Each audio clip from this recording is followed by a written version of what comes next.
my YouTube channel. Thank you so much for coming back to watch another video.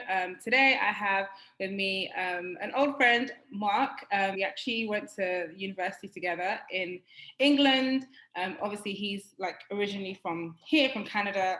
He came to the UK to study. Just continuing from the discussions we've been having about pharmacists in different fields, doing different things and exploring other areas in their career, I thought it would be great to have someone like Mark on the channel to kind of just talk about his journey and like what he's doing and how he got here. So thank you for joining me, and thank you for taking time out in your day to have this conversation. To tell us a bit about yourself. Sure. Thanks, Mary. And I was very surprised to see that you moved to Canada. Most people try to stay away from this place. So So my name is Mark, pharmacist, like you said. Started off in retail pharmacy and kind of wanted to, explore a little bit and see what was out there.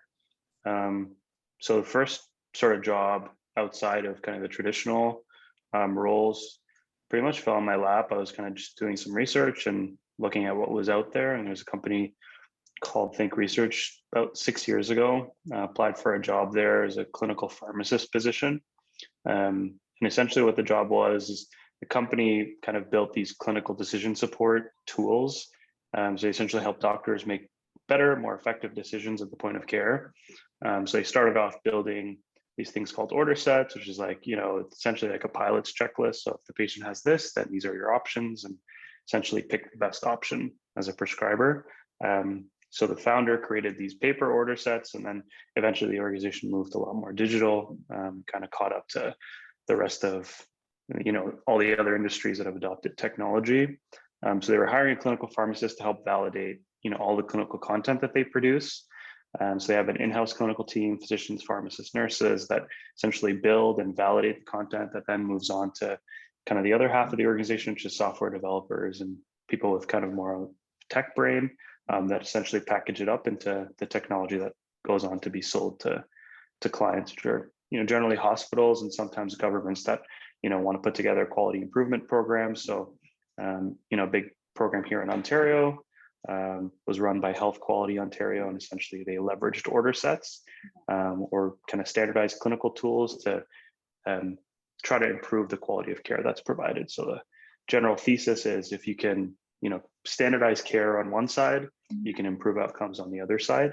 So it's pretty cool job. I did that for a few years, and then was really interested in the tech side of the company. So moved over to product management, which is a bit of a 180 degree turn. Didn't really do too much pharmacy, but the idea of the role was to essentially bridge the clinical side of the organization with the tech side of the organization and bring clinicians' lens to how the technology is produced. So that was interesting. It was a little bit different than we'd anticipated, but it was definitely like a pretty cool learning curve, and learned a lot, again, about tech and how things are actually built. And I got a really interesting opportunity to move over onto the sales side of the organization. And at the time, the company, had a pretty big footprint in Canada and looked to kind of expand the footprint internationally. So that took me to the Middle East. Wow. So Dubai, Saudi Arabia, some really interesting places that I've never been to, but spending half the time there, half the time here, which was so much fun. Wow. And I had this whole plan, that I was going to do it for a few months and be based out of somewhere else. And, I was thinking about all this stuff, and then COVID hit. So I'm just going to kind of like scale back just a little bit, just in regards to for sure. Before you started, working for Think Research. So you're obviously originally from Canada. You came to the UK, the University of Sunderland, to study pharmacy. So what made you come to the UK to study pharmacy, and how did you find that experience, like studying pharmacy in another country? It was really cool. I think, to answer your question very directly, I was 17 years old and I had no idea what I wanted to do with my life. And a friend of mine was applying to pharmacy school in the UK. And the reason why it was, so interesting is because it's a direct entry program. So the UK does direct entry, Canada doesn't. So you essentially have to do a 4-year undergraduate degree in order to apply to a professional program. So you can do, a 4-year science degree, apply to, med school, dental school, pharmacy school, not get in anywhere, and kind of have to leverage the degree that you have to potentially get a job that, leverage your bachelor's degree to try to get a job, which puts you in a bit of a tough position. So the initial idea was to go do pharmacy school, and while I'm doing pharmacy school, figure out what I want to do with my life. But I ended up finishing pharmacy school, and I'm like, I don't really want to do any more school right now. So I ended up essentially becoming a pharmacist. And it was really cool. It was like a very, very good experience. Like I said, I recommend, everybody go away for school for at least a year. It kind of builds some skills that you wouldn't otherwise have. Kind of forces you to be independent at a very young age. So it's very good experience, and I learned a lot for sure. I think that's quite interesting. So many people, I feel like, maybe even people like me, you kind of like, even now you want to know what you want to do with your life, especially like when you're approaching 30, maybe when you're approaching like 25, in your 20s, you're like, oh my God, I have to have it all figured out. But it's nice that you didn't have it figured out, but you kind of have it nice now. I mean, you got to do something that, I don't know, many people may call pharmacy a safe degree or safe course to do. Yeah.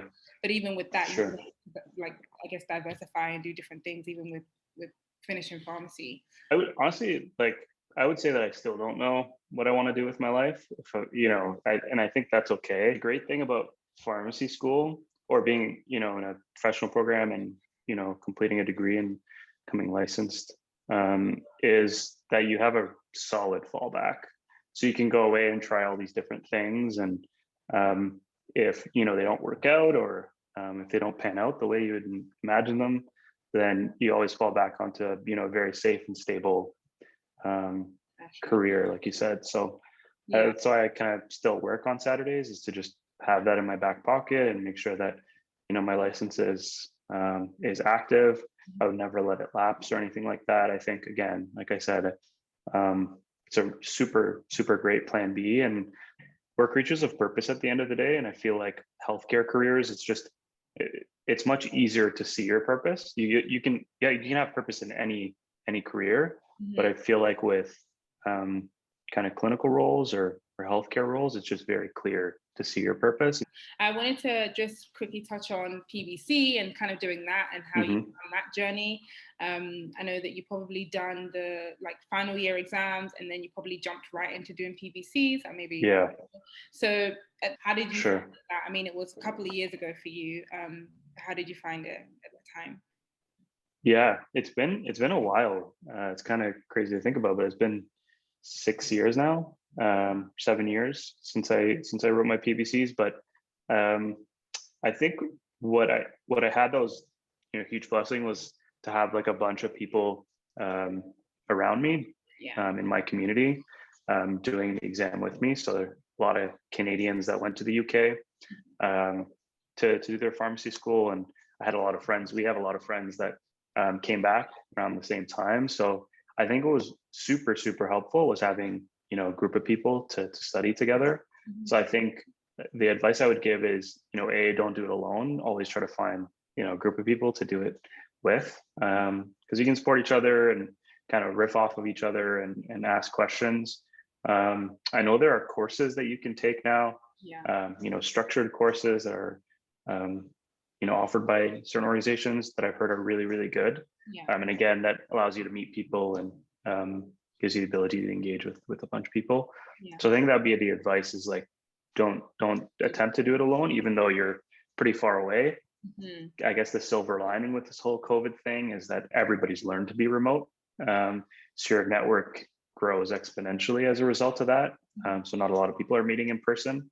So kind of use that to your advantage and get yourself plugged into these kind of virtual courses or whatever. Okay, so jumping back into Think Research, I'm familiar with audit sets because we use them a lot at my job. We use them a lot for things like, for example, patients who come in for like alcohol withdrawal. So we have like CPAP order sets, and we have like clozapine order sets. So that's quite interesting. So in regards to your role when you started at Think Research, did you find it difficult to learn what those things meant, and what was kind of like your day-to-day, what would you just go, would it be an office and you'd kind of like have a set position that you're focused on, or a set area, like clinical area that you're focused on, or how did it work? Yeah. So at that time, I was the only pharmacist on the team. So I was across the whole kind of library of content. But over time, the company grew quite a bit while I was there. So I was there for about 5 years, and I think we went from 60 something employees when I joined to over 200 at the peak. So it grew pretty quickly, but at the time when I started, I was the only one there. So I kind of had to just, leverage all the different resources that exist. So it's, RxTX in Canada and CPS and all those things. And LexiComp, obviously, to do essentially fact check all the content that was being pumped out. So yeah, I kind of just relied on that. We had some consultants as well that I was able to engage with. So, it's interesting because for example, you're building content for a variety of different things. So let's say you're building content for, I don't know, pediatric neurology. For you to bring a specialist in that kind of disease area, it's not super efficient because you're not going to be building a ton of content and you're not building it all the time. Yeah. So they essentially had a core team that was in-house. So I was one of those people. And then they had a Rolodex of consultants that they kind of leverage ad hoc. So I was able to engage with a bunch of different consultants, including, hospital pharmacists that had certain clinical specialties. So, we had a psych pharmacist that was, part of that Rolodex that we could leverage. And we're doing, very, very specialized, psych content. So I'd engage with them and essentially have a conversation with them about any questions that I had. So it's pretty good support system overall. Yeah. How did you, like, being the only pharmacist on that team, did you feel like you had to, because I was having a discussion with you obviously yesterday, and I was saying about working for a new company, and how for me, I found that it was quite hard to kind of like, I had to build a pharmacist's role, as in they had a role for me, but I had to kind of build what I wanted the role to look like. Did you feel like you had to do that? Like, did you feel like maybe some of the things they gave you had to tweak a little bit? I wasn't the first pharmacist they ever had, but I think the second role on the product team kind of challenged me to create that role for myself, because that role didn't exist before me. Wow. So that was a huge challenge, actually. It was super tough. And so that was really tough. I think in these non-traditional roles, you'll find a lot where you'll get the opportunity to essentially build a role for yourself, because a lot of these, again, non-traditional roles are very new, especially roles in the tech space. Yeah. So health tech in and of itself is like a relatively new industry, and a lot of companies are very young and super green, and they haven't done things that way before. So it gives you the opportunity to really kind of, it's a bit of trial by fire, as they say. So they just kind of throw you into it, and you got to figure it out. And tech moves like super, super fast. Yeah. So yeah, it's definitely challenging to be in a very non-traditional space, because not many people have kind of paved the way. So more traditional kind of community pharmacy roles or hospital-based roles have been around for a very long time. But I guess on the other side of things, you're kind of restricted in the things that you can do in those super traditional roles. Yeah. You can obviously kind of expand and build on that traditional role and do your own thing, but yeah, it's definitely kind of challenging to try to create a role that never existed there.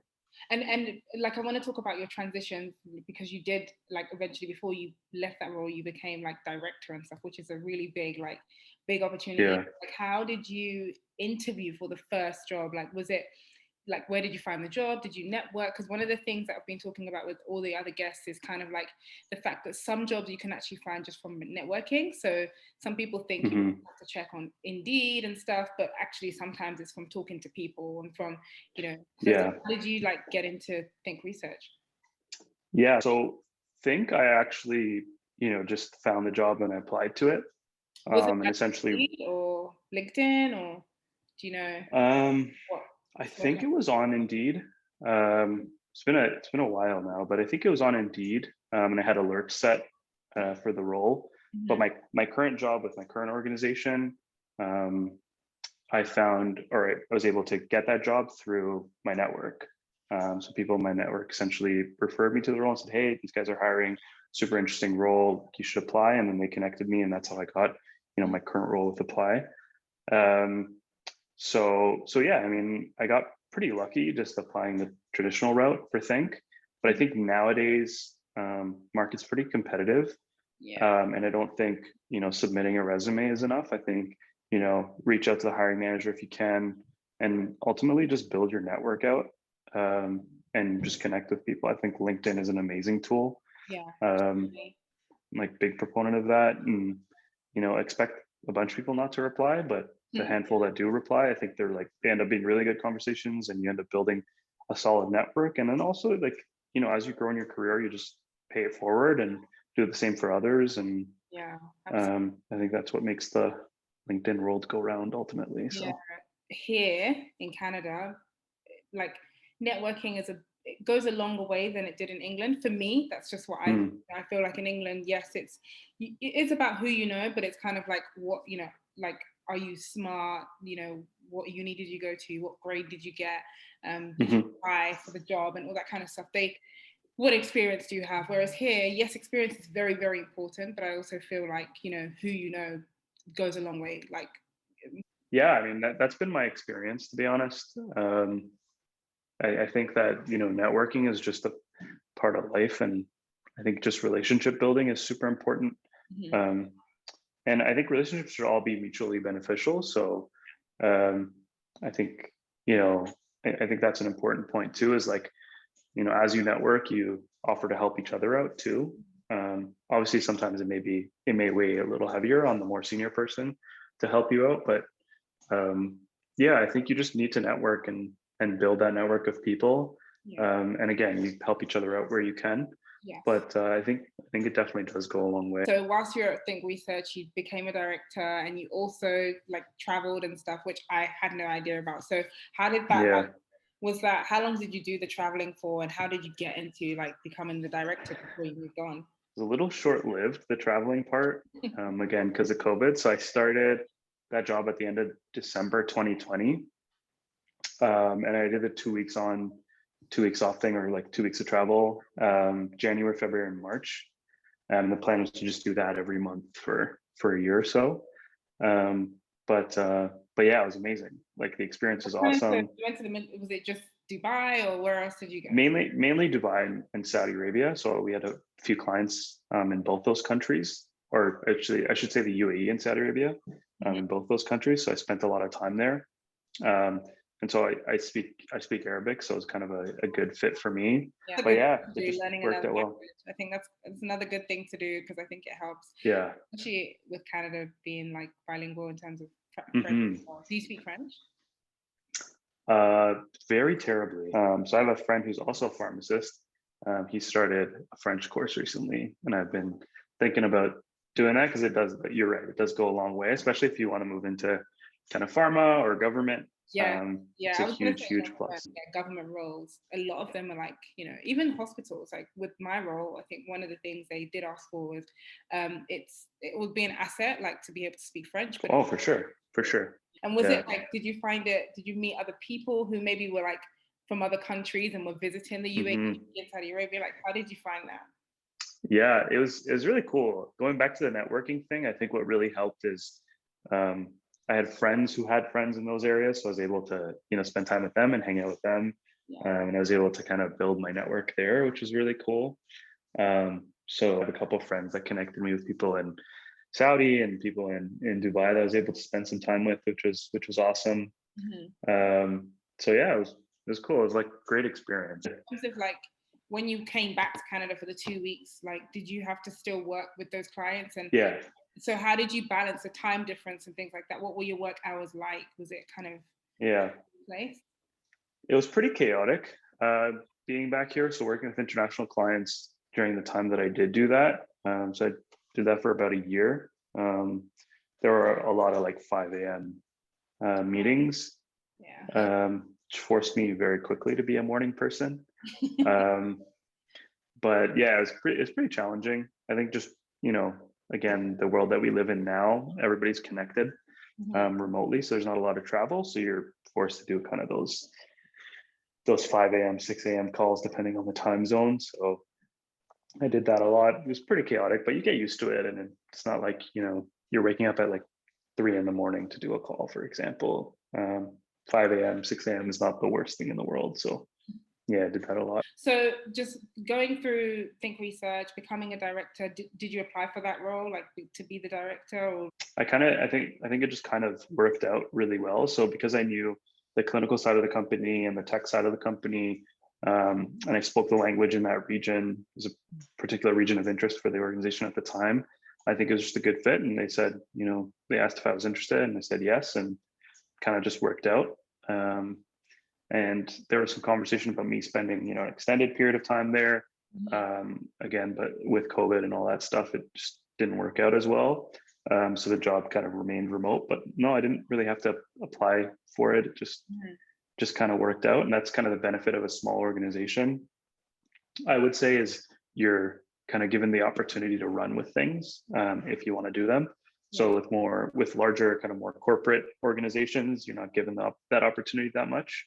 But with smaller kind of startup-y cultures, you're given the ability to wear a bunch of different hats if you choose to. So this past week I was having a conversation because I saw something on LinkedIn, and this guy was basically saying that he had an opportunity for 2 roles.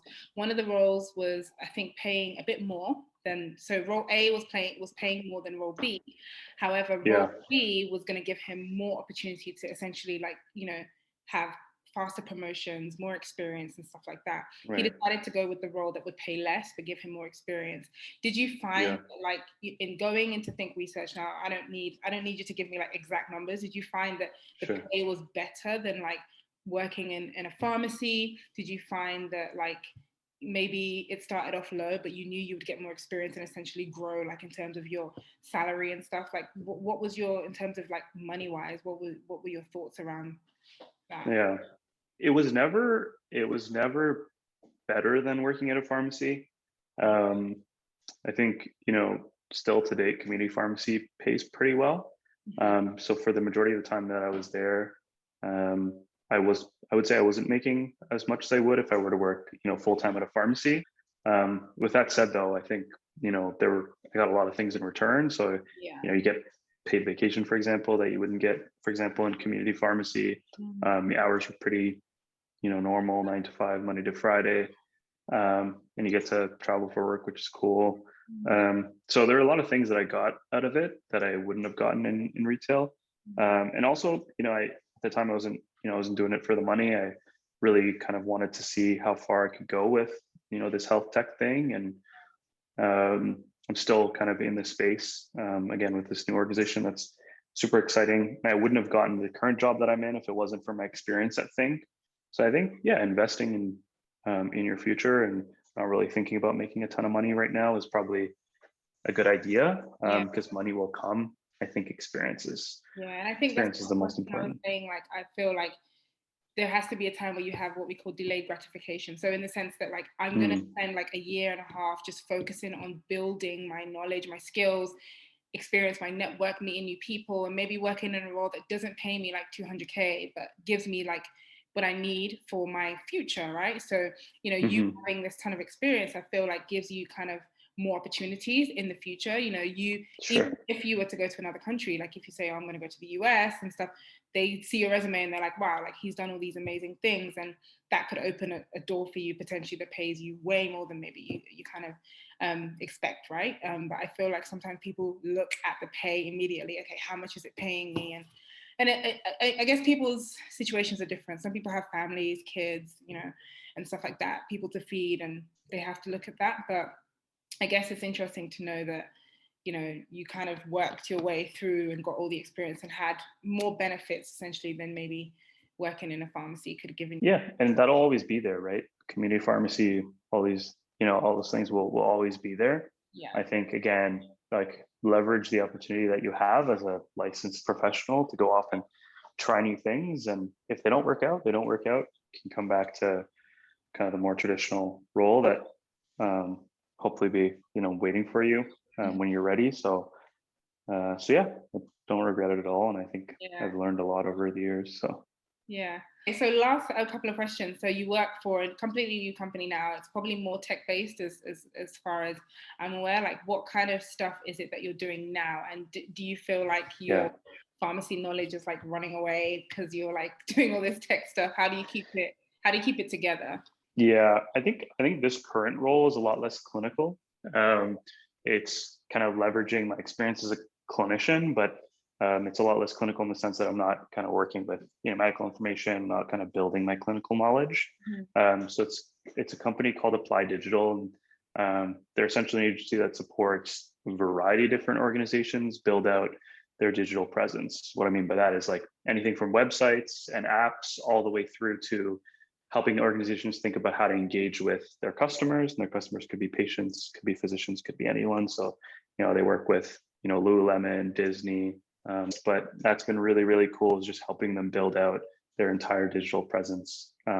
So, building out their content management system, their backend infrastructure, again, websites, and helping them think about how to engage meaningfully with patients and providers. And so it's been really, really cool. And just thinking about how to kind of build out that healthcare and life sciences offering as an organization to reach more of these types of companies. So pharma companies, small health tech startups like Think that I worked with in the past, and maybe larger kind of insurance companies. There are so many companies that are trying to be innovative.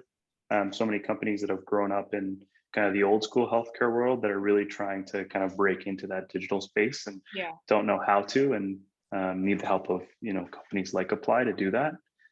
So it's been really cool, just working with such creative people that are the furthest away from healthcare, which has been really great. Just like learning from super smart people around you. Like, what is a typical day in your, like, what does Monday look like for you? So I think it depends on the project. So if it's a super busy client day, then you're in client meetings all day and working with clients. This had a little bit of travel as well, working with that client. So, flying to Boston, was able to do that a couple of times and actually go visit the client, which was awesome. But for the most part, it's fully remote. So yeah, sometimes it's fully client. Sometimes if you're working on a project internally with a deliverable that's a couple weeks out, it's all internal meetings, kind of helping them brainstorm and think about things. So initially, the organization I was brought on as just a consultant, kind of subject matter expert. So they were building content that was clinician facing or even patient facing.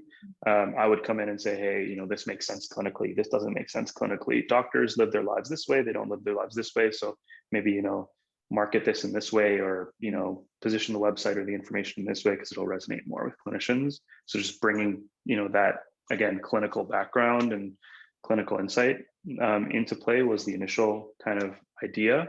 And then I ended up moving over full time to support that particular client, but also support kind of building out that healthcare and life sciences offering in general. So yeah, it all depends. Like a lot of client work and also a lot of internal kind of just brainstorming and helping people think about deliverables. Do you miss pharmacy and like looking at doses and talking to patients and any of that kind of stuff? I do, and I like definitely made an effort. Like I said when we were talking yesterday at the pharmacy, I make an effort to be at the pharmacy once a week, just to stay plugged in. And also, I mean, if a company hires you as a subject matter expert, you need to kind of maintain at least some pharmacy experience, because that's why they're bringing you in and that's where your value lies. Exactly. So the further away you get from that career, or the further away you get from that experience, the less valuable you are, to those organizations. So I've always made an effort to stay plugged in. I've always said that my experience in kind of the health tech non-traditional space has helped me, at the pharmacy, just think about, different things. So all these, I have a couple side projects that I'm working on, and the ideas have come as a result of me being in the pharmacy and being like, oh, this doesn't work. This, other industries are doing it this way. So why don't we think about, doing this in this way, and then, talk to a couple people and try it out and see if it works. So I think that helps me in community, and obviously being in the community and working as a pharmacist helps me bring, the correct perspective to the types of work that we do in the tech space or in the consulting. Wow, thank Yeah. you so much. Honestly, I've learned so much from this conversation with you. It's been really cool. I just wanted to ask, like, if people wanted to reach out to you to kind of get advice, and where can they find you? Mhm. What are your? Do you have a website? Do you have LinkedIn details you want to share, or how can they I find don't I don't have a website. I'm not that cool, but you? they can reach out to me on LinkedIn. I don't know if you want to like plug my LinkedIn on the video or something. Um, yeah, yeah, feel free to reach out to me on LinkedIn. I'm not super active on there, but if you send me a message or something, I'll definitely get back to you, and happy to, jump on a call and chat or send an email or whatever. Yeah. Thank you so much again. I really, really appreciate it. And thank you guys No for worries. watching the video. And I'll be back another time with another video. But thanks so much, Mark. And yeah, hope you have a lovely evening.